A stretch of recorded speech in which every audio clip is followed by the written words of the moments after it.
good evening, and this is my introduction to my book, which I have written on the works of Ruskin Bond. It's called A Conceptual Reminisce of Ruskin Bond's Oeuvre. Ruskin Bond, in India known as our very own resident Wordsworth in prose, writes very beautifully and writes from heart, and especially his writing is filled with the beautiful landscapes of the Garhwal Hills. He's basically a nature writer, and for anyone who wants to learn to read, write, or speak English, his writings are the best means, especially for first timers who really want to learn English.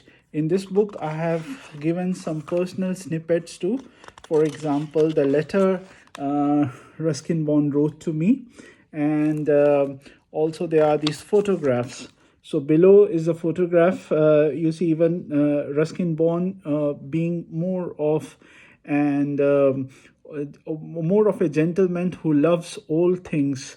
So he still loves Laurel and Hardy, and I gave him the Laurel and Hardy CD, and remarking that we are Laurel and Hardy, but he said there is no Laurel here. We are both Hardys. And of course, I had completed my B1 in French a couple of years later. And when I went him, it reflects upon his English sense of humor. And he, in a very mild manner, he remarked, "Thank God Charles Dickens didn't learn French. Otherwise, David Copperfield would have been something else." And the famous novel of Jérôme K. Jérôme, he said, "Oh, thank God Jérôme K. Jérôme did not learn French. Otherwise, it wouldn't have been three men in a boat." So that was a very, that was quite humorous.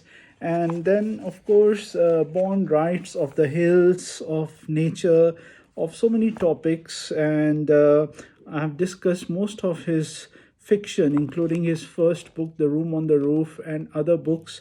And especially the books on mountains and Garhwal Hills, and his novels, his novellas, his short stories, his essays. So this is a very wonderful book for anybody who would love to get more familiar with Ruskin Bond. Thank you very much.